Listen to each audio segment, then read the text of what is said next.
Okay students, question number next देखते हैं जो कि क्वेश्चन नंबर 2 है।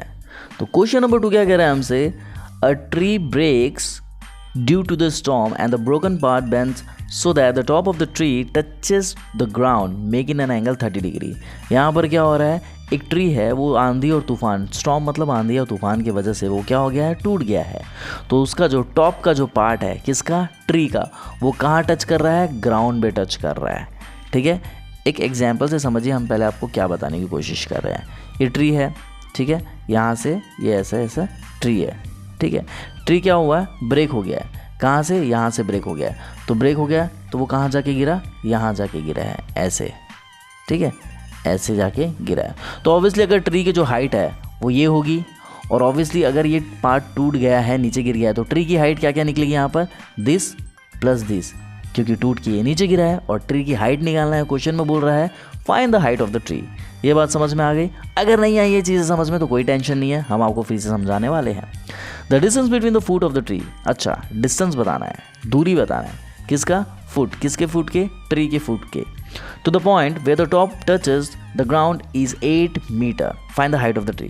क्या कहने की कोशिश कर रहे हैं, देखो ये ट्री है, ट्री यहाँ से ब्रेक हो गया, तो ट्री का जो टॉप पार्ट है वो ग्राउंड में जाकर के टकरा गया, और जब ग्राउंड में जो गिरा है उसकी जो फुट से जो डिस्टेंस है वो 8 मीटर, ऐसा क्वेश्चन में ही कह रहा है, ठीक है। और जब हम इसकी हाइट निकालेंगे तो ऑब्वियसली AC प्लस BC निकालेंगे, क्योंकि यही तो ट्री की हाइट थी। बात समझ में आ रही? तो हम यहाँ पर सॉल्यूशन में लिखेंगे सबसे पहले, हाँ सॉल्यूशन में हम लिखेंगे height of the tree, height of the tree. Height of the tree यहाँ पर क्या होगी, AC प्लस BC, बिल्कुल होगी, ठीक है। अगर पेड़ को खड़ा कर दिया जाए वापस से, या फिर यहाँ से टूट गया है उसको वापस से जोड़ दिया जाए, तो AC प्लस BC यही होगी, ठीक है। अब हम क्या करेंगे, इन ट्राइंगल ABC, ये ट्राइंगल जब हम लेकर के सॉल्व करेंगे, जो कि ट्राइंगल यहाँ पर दिख रहा है, हमें सबसे पहले ये चीज़ पता होना चाहिए, पंडित बद्री प्रसाद हर हर बोले, सोना चांदी तोले, या फिर पापा बीड़ी पियोगे, हाँ हाँ बेटा, ये ट्रिक से भी आप याद रख सकते हो, ठीक है। अब देखो हमारे पास क्या क्या है, ये एंगल है 30 डिग्री, तो ये जो 30 डिग्री एंगल है इसके अपोजिट साइड क्या है, ये है, तो ये होगा आपका परपेंडिकुलर, ये होगा आपका हाइपोटेनियस, और ऑब्वियसली जो AB है वो हमारा होगा बेस। यहाँ तक चीज़ें क्लियर है, ठीक है।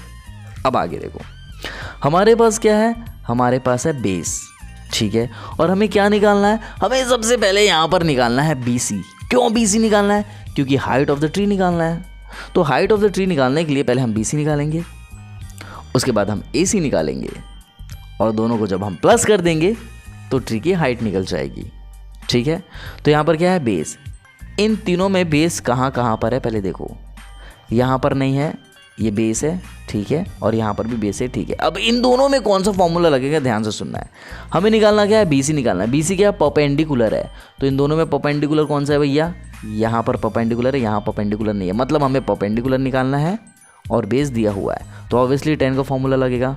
बात समझ पा रहे हैं? तो यहाँ पर हम लिखेंगे tan theta equals to P/B, यही होता है। परपेंडिकुलर कितना है, BC है, बेस कितना है, AB है, बेस देखो AB है, बिल्कुल है बेस, और परपेंडिकुलर कितना है, परपेंडिकुलर है BC, तो यहाँ पर हम लिखेंगे BC, ठीक है। अब थीटा की वैल्यू यहाँ कितनी है, 30 डिग्री है, तो हम क्या करेंगे, tan 30 degree equals to BC की वैल्यू तो फाइंड करनी है, AB हमें पता है 8 है, ठीक है। तो हमें पता है कि tan 30 डिग्री होता है 1/√3, ठीक है, BC/8। ये 8 डिनोमिनेटर में है, RHS में है, RHS में ये वहाँ जाके क्या हो जाएगा, मल्टीप्लाई हो जाएगा, तो BC की वैल्यू आपकी आएगी 8/√3, ये जो 8 है ऊपर चले जाएगा तो आ जाएगा 8/√3, ठीक है। तो ये आ गया आपका मीटर, ये हो गया आपका पहला इक्वेशन। सर मीटर क्यों लिखे, क्वेश्चन में मीटर दिया हुआ है, डायग्राम में देखिए, इसलिए हम मीटर लिखेंगे, ठीक है। अगेन हम सॉल्व करेंगे इन ट्राइंगल ABC। अब देखिए BC की वैल्यू हमारे पास पता चल गई, ठीक है। अब हम AC की वैल्यू निकालेंगे, तो जब हम AC की वैल्यू निकालेंगे तो AC क्या है, हाइपोटेनियस है, मतलब बेस पता है, हाइपोटेनियस निकालना है।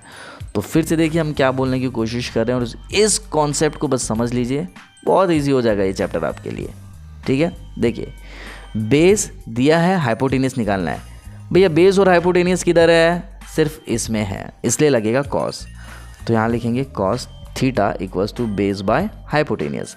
बेस कितना है, ए बी है, हाइपोटेनियस कितना है, ए सी है। देख लीजिए हाइपोटेनियस यहाँ पर कितना है, ए और सी है। ठीक है, अब आगे सॉल्व करते हैं। थीटा की वैल्यू यहाँ कितनी है, ऑब्वियसली 30 डिग्री है।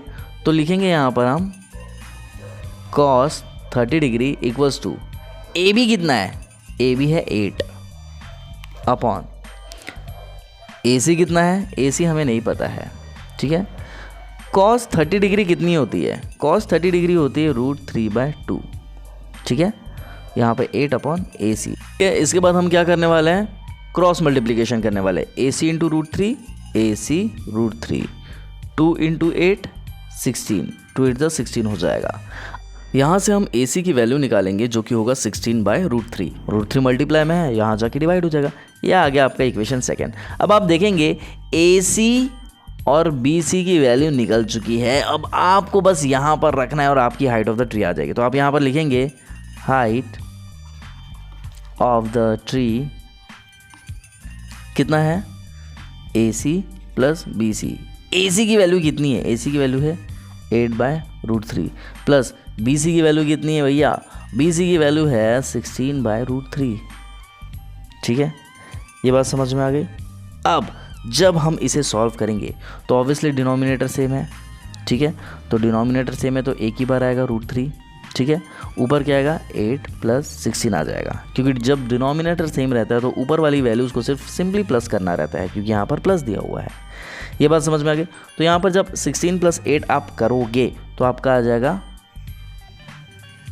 हम थोड़ा सा ऊपर बता देते हैं, आपका आ जाएगा 24/√3। डिनोमिनेटर में कभी भी रूट नहीं आना चाहिए, अगर आता है तो हम यहाँ पर करेंगे रैशनलाइज। ये मैथ्स का रूल है, तो हम यहाँ करेंगे रैशनलाइजेशन। ठीक है, तो ऊपर कितना आ जाएगा 24√3 अपॉन नीचे कितना आ जाएगा √3, और √3 जब मल्टीप्लाई करते हैं तो आता है 3, कटा 3 8 जा 24। तो यहाँ पर जो आपका आंसर आया है वो आएगा 8√3 मीटर, और यही है आपका आंसर। आई होप आपको चीज़ें समझ में आ रही होगी। अगर आपको चीज़ें समझ में नहीं आ रही तो प्लीज़ कमेंट सेक्शन में कमेंट करके बताइएगा, और अगर आ रही है तो बेटा लाइक शेयर दबा के करना है। मिलता है अगले वीडियो में, टिल देन बाय।